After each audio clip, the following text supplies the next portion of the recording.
Bonjour tout le monde et bienvenue dans ma petite cuisine. Alors aujourd'hui je vais vous présenter une baguette au fromage. Donc il y a, alors où je l'ai mis ici, il y a 2 jours j'ai acheté du fromage en grains, du fromage à poutine. Et voilà, je vais aller intégrer mon fromage à poutine directement dans ma baguette. Je vais le couper mais quand même en morceaux suffisamment gros pour que ça fasse comme des poches et qui va aider à la construction de ma structure dans mon pain sans gluten, dans ma baguette. Puis c'est très intéressant parce que quand on croque dedans, on va vraiment aller sortir des endroits où il y a du fromage. C'est l'idée de faire une baguette au fromage. Alors, aujourd'hui, je voulais vous partager ma recette de farine sans gluten. Alors, c'est sûr qu'en général, j'achète la farine angélique, mais si, par exemple, il n'y en a pas ou IGA dans ma région, quand je descends faire des courses, et ça arrive assez souvent, j'ai toujours un backup, une farine que je prépare moi-même. Alors, c'est sûr que c'est encore du temps, mais c'est une solution. Donc j'ai beaucoup de clientes et de gens qui suivent mes vidéos, qui m'envoient des messages de France, bonjour la France, pour me dire nous n'avons pas la farine angélique. Et oui, la farine angélique, elle est pour nous au Québec, merci Caroline Roy. Et donc je vais vous proposer une formule, c'est assez simple à faire. Moi ce que je fais, c'est que je fais des bases de 1 kg. Donc je prends 700 g de farine de riz blanc, je prends 200 g de fécule de pommes de terre, et je prends 100 g de farine de maïs. Je mélange le tout, j'utilise une passoire, je prépare mon 1 kg, je mets mon 1 kg dans un pot et tant que je ne l'ai pas utilisé, je ne vais pas prendre autre chose. On peut rajouter dedans 3 cuillères à soupe de lait en poudre. Le lait en poudre joue un rôle d'émulsifiant et il permet aussi une meilleure hydratation de la pâte. Donc si vous voulez l'ajouter, vous pouvez l'ajouter. Si vous ne prenez pas, vous ne voulez pas ajouter de lait en poudre, sachez que ça va quand même fonctionner. J'ai déjà fait les tests. Donc voilà.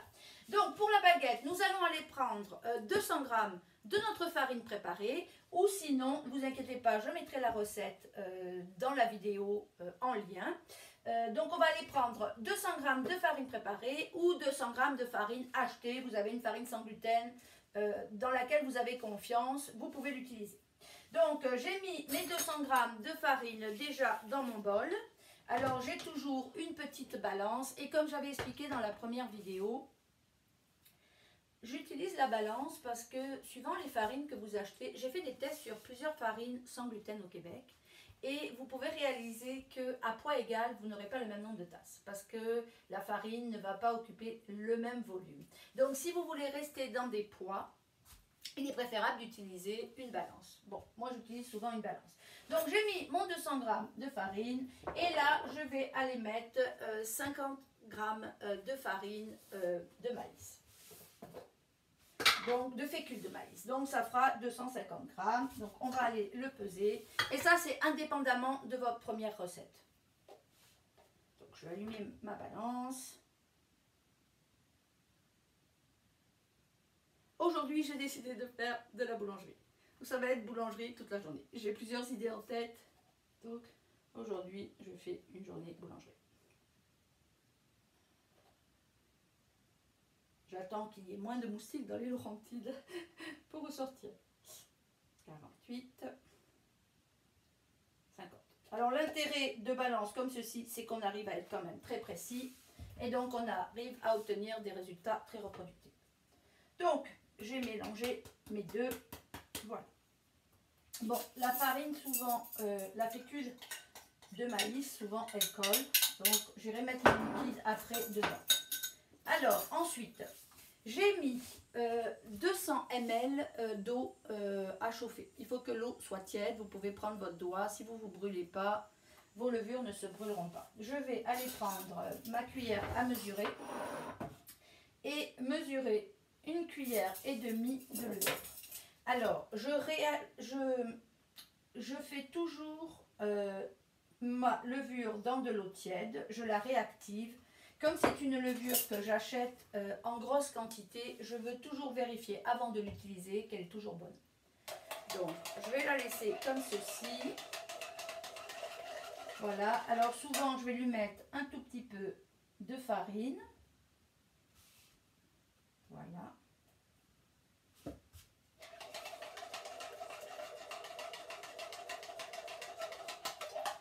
je vais la laisser là pour voir qu'elle se réactive et qu'elle va faire des bulles. Sinon, je ne pourrai pas l'utiliser, ça ne sert à rien, ma pâte ne montera pas. Voilà. Donc, pendant ce temps, je vais aller poser ceci ici.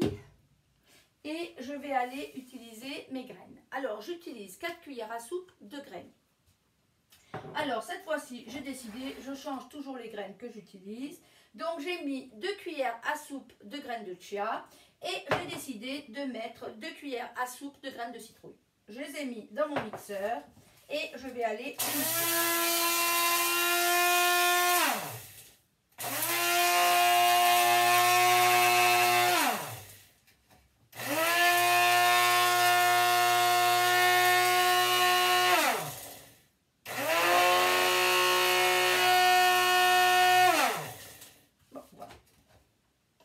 Mes graines de citrouille sont plus longues à mixer.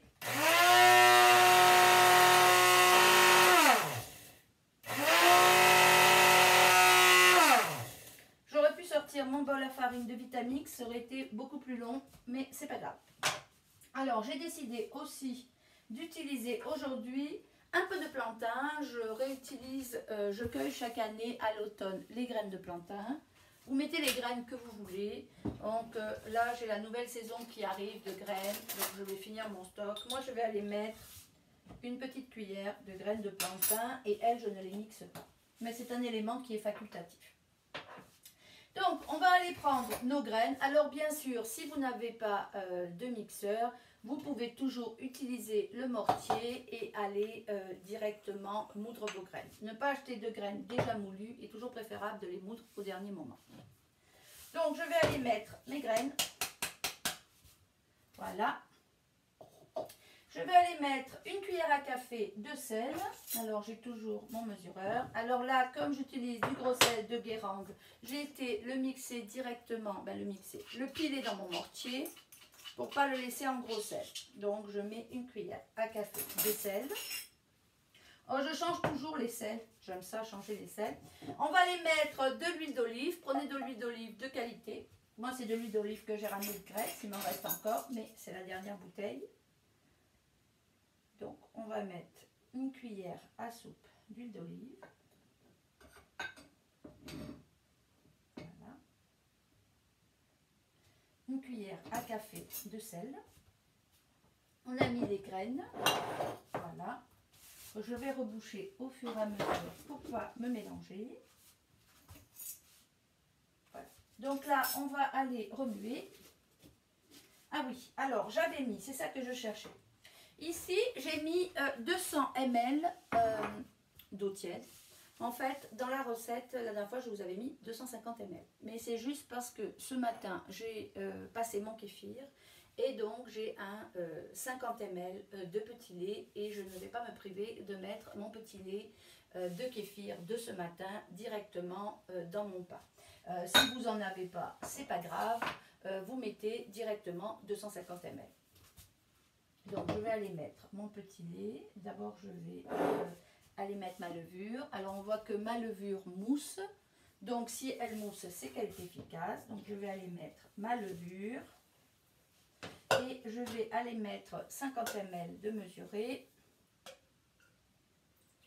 de mon petit lait de ce matin. Voilà. Alors, j'aime bien quand c'est du matin même parce que du coup, le petit lait n'est pas très fort et il va influencer le goût de la baguette, c'est sûr, mais quand on le laisse vieillir, il devient beaucoup plus fort et donc il prend une partie beaucoup plus importante dans le pain. Voilà, donc là, vous remuez et c'est fini. Vous voyez, c'est pas bien compliqué. Alors, en général, je ne fais pas qu'une seule baguette. Je pense que je vais sortir 2 ou 3 baguettes aujourd'hui. Alors, des fois, je m'en fais griller une que je garde pour le matin. Et les 2 autres vont être mangées assez rapidement. Voilà, donc vous voyez, on obtient vraiment une pâte. Vous voyez, ça fait vraiment une pâte. Voilà. Donc là, je vais aller prendre mon fromage en grains, que je n'ai pas oublié. Et je vais aller débiter. Vous voyez, le fromage en grains, c'est quand même assez gros. Alors, je vais aller débiter, par exemple, les fromages en grains en 3. Je veux pas non plus, ou en plus, vous voyez, en fait, vraiment, je fais des morceaux comme ceci, qui vont créer des poches dans mon pain. Et on va pouvoir aller sentir le fromage. Alors, quelle quantité je mets? J'y vais au nez. Je pourrais peser pour vous la prochaine fois. Mais en général, je regarde. Je ne veux pas non plus que ma pâte soit complètement remplie de fromage. Donc, on va dire qu'on en met 5 ou 6. C'est vraiment déjà suffisant. Vous voyez? Voilà. Alors, comme j'avais vraiment le goût de créer un pain fancy, alors si vous ne vouliez pas créer un pain fancy, vous arrêtez au moment où je vous ai dit c'est fini. Alors moi j'adore ça, faire des pains fancy. Et de toute façon, je vais faire plusieurs baguettes aujourd'hui. Donc ce matin, j'ai été cueillir des bétacardes. Alors j'ai enlevé la tige qui est beaucoup plus dure, puis je vais l'utiliser pour une lactofermentation. Mais j'avais vraiment le goût d'aller utiliser ma feuille. Alors on pourrait aller mettre de la ciboulette, on pourrait aller mettre, alors vous voyez, je vais prendre un ciseau et on va la retrouver dans mon pain. Alors en ce moment, j'ai tellement de verdure dans le jardin que la verdure apparaît de partout. Alors moi je suis très ouverte à faire toutes sortes de recettes. Voilà, donc j'aurais pu aller la couper au hachoir. Alors je vais essayer de ne pas mettre la nervure, vous voyez, je vais vraiment couper pour avoir le vert. Voilà, je vais garder la nervure centrale qui est toujours beaucoup plus dure. Je ne la veux pas dans mon pain. Voilà, donc là je vais remuer, j'ai mis mon fromage. Voilà. Voilà. Voilà, donc j'ai vraiment une pâte, voilà, si vous la voyez. Et alors là, je vais laisser reposer 1 heure. Ah, j'ai oublié quelque chose, alors là, qui est très important, voyez. Alors, heureusement, ceux qui regardent la vidéo jusqu'au bout le sauront. Et ceux qui ne regardent pas la vidéo jusqu'au bout n'auront pas le produit qui manque. Et quel est le produit qui manque et qui est mon produit phare dans toutes mes recettes de pain? Et oui, bien sûr, le psyllium. Le psyllium est très important parce que la farine sans gluten, elle est pauvre en protéines et elle est riche en amidon. Et elle ne permet pas aux protéines de créer un lien assez solide pour entourer les grains d'amidon et donner votre structure au pain. Et le psyllium, lui, il va agir comme une glu, comme une colle. Il va permettre au réseau de se former. Donc, j'aurais dû l'ajouter avant. Je me disais, j'oublie quelque chose. Donc, je vais prendre une cuillère propre. Et on va aller mettre, alors, une demi-cuillère à café de psyllium. Alors, moi, vous allez me voir mettre une cuillère, mais c'est parce que c'est des cuillères très particulières, qui sont des cuillères à café. Ou on en rentre très très peu, qui sont en fait des demi-cuillères. Voilà, donc le psyllium est vraiment important et vous pouvez faire un test, vous pouvez faire la recette de la baguette sans le psyllium et la recette de la baguette avec le psyllium et vous verrez vraiment une différence. Dans les gâteaux, j'utilise la gomme de xanthane, mais dans tout ce qui est pain, j'utilise le psyllium. Voilà. Donc, tout à l'heure, ce n'était pas fini, il manquait le psyllium. Heureusement que je m'en suis aperçue. Donc maintenant, qu'est-ce que je vais faire? Ben, je vais prendre un torchon et je vais aller couvrir directement ma préparation. Donc, je vais prendre un torchon que je vais mouiller et je vais aller le mettre directement sur ma préparation. Et là, j'ai 1 heure. Alors, en général, pendant cette heure-là, je fais autre chose. Voilà. Donc, je vais en faire un deuxième, tout de suite, immédiatement, parce que je les cuis toujours par 2. Donc, il y en aura un qui aura peut-être un peu moins qu'1 heure et un qui aura 1 heure. Alors, bien sûr, je vous les fais à la main pour vous éviter le bruit du robot, etc. Mais si vous avez un robot, ne vous gênez pas, mettez tout dans le robot et faites-le au robot. Voilà. Donc, je vais aller prendre mon torchon humidifié, je vais aller le mettre dessus. Alors, en hiver, j'adore le mettre devant le feu.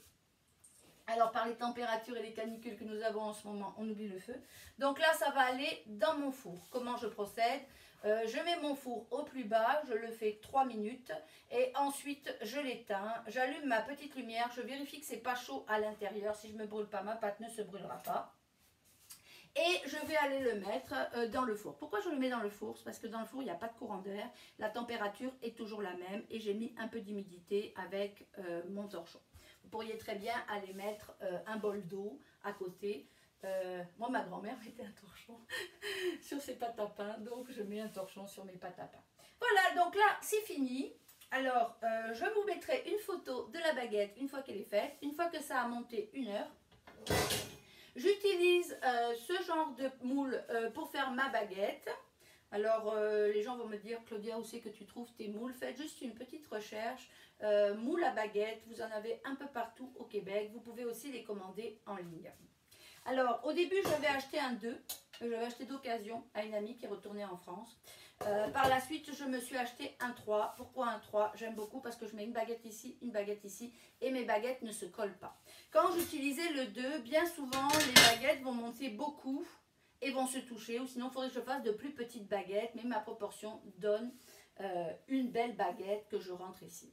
Donc, je préfère celui-ci. Des fois, je vais aller faire 3 baguettes et donc je vais utiliser celui-ci pour un. Voilà, donc quand la pâte sort de son temps de monter, on n'essaye pas de la travailler. On n'est pas dans du avec gluten, on ne fait rien. On met un petit peu de farine, mais très très peu parce qu'il ne faut pas intégrer beaucoup de farine. On donne une forme, mais sans donner une forme, on la prend. On ne va pas aller la pétrir ou la travailler. On lui fait une forme de boudin. On met la forme de boudin sur le moule. Bien sûr, vous pouvez huiler le moule et fariner le moule. Vous mettez votre forme. Ensuite, vous faites des traits. Vous allez aller grigner la pâte. Alors, comment on grigne la pâte? Moi, je prends un couteau mouillé et je grigne la pâte. Mais vous pouvez avoir aussi l'outil qui permet le grignage. J'en ai un, ça ne fait pas grande différence. Donc, vous allez aller faire des traits qui vont permettre à votre pâte, à l'humidité et à la vapeur de sortir. Et vous allez aller le mettre en cuisson dans votre four. Et je vous mettrai une photo du résultat obtenu. Voilà, sur ce, je vous souhaite une bonne journée. Je vous dis bonne baguette. Il y a toujours la première recette qui va rester en ligne, qui est la recette classique. J'espère que cette recette vous aura plu. Et si vous faites des baguettes, envoyez-moi des photos, faites-moi des retours, ça me fera super plaisir. Bonne journée, au revoir.